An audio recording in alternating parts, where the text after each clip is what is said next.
નમસ્કાર દોસ્તો, જ્યારે જ્યારે અમારા પરિવારની અંદર કોઈ પણ મૂંઝવતા પ્રશ્ન હોય, કોઈ પણ XYZ પ્રશ્ન હોય તો હેતલ કુમાર તમારી હેલ્પ લેતા હોય છે અને તમે સલાહ અને માર્ગદર્શન દોસ્તો આપો છો. એવો જ કાલનો હોસ્ટેલનો પ્રશ્ન હતો. મેં તમને સવાલ કર્યો હતો કે હું મારા દીકરાને હોસ્ટેલની અંદર મૂકું કે ના મૂકું, અને મોટા ભાગના મિત્રો 95% મિત્રોએ મને એવો જવાબ આપ્યો, હેતલ કુમાર અત્યારે એને માતા પિતાના લાડ પ્રેમની જરૂર છે, અત્યારે તમે હોસ્ટેલમાં ન મૂકો તો સારું, ન મૂકતા જ્યારે એમની ઉંમર થાય ત્યારે એમને હોસ્ટેલમાં મૂકજો, અત્યારે ખૂબ નાનો છે. અને 5% મિત્રો એવું કીધું હતું કે એમના ઉજ્જવળ ભવિષ્ય માટે તમે એને હોસ્ટેલમાં હેતલ કુમાર મૂકો તો સારું. પણ દોસ્તો, જ્યારે જ્યારે મારે જરૂર પડે છે ત્યારે તમે મને તમારો કિંમતી સમય આપીને જવાબ આપો છો. તમારી બધાની કોમેન્ટ મેં વાંચી.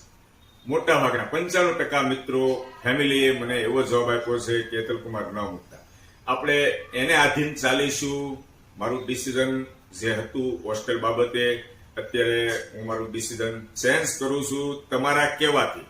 અત્યારે ટાળું છું ટૂંકમાં કે આવનારા ગમે ત્યારે મોટો થશે ત્યારે હોસ્ટેલમાં મૂકશું. આ બાબતે મેં નોંધ લીધી છે. અને દોસ્તો, એવું નથી કે હોસ્ટેલમાં ન મૂકવા જોઈએ. ઘણા ખરા વાલી મિત્રોના દીકરા દીકરીઓ હોસ્ટેલની અંદર ભણે છે, બધાની વિચારધારાઓ અલગ અલગ હોય છે.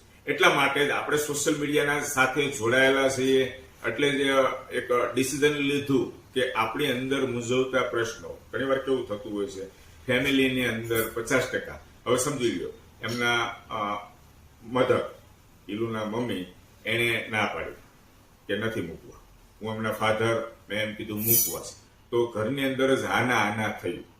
તો ઘરની અંદર આના થાય, કન્ફ્યુઝન થાય, ત્યારે કોઈ નવા વ્યક્તિની સલાહ સૂચન માર્ગદર્શન લઈએ તો આપણને ખબર પડે.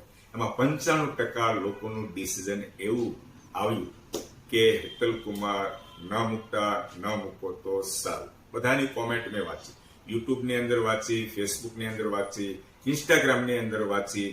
ખૂબ ખૂબ આભાર મિત્રો, તમે અમને આવી જ રીતે સપોર્ટ કરતા રહેજો અને તમારા સલાહ સૂચન અને માર્ગદર્શન પ્રમાણે અમે ચાલતા રહીશું. મારા બધા જ ફેમિલી મિત્રોને ખૂબ ખૂબ આભાર, દિલથી નમન અને વંદન ફરીથી કરું છું બધા મિત્રો. જય શ્રી કૃષ્ણ.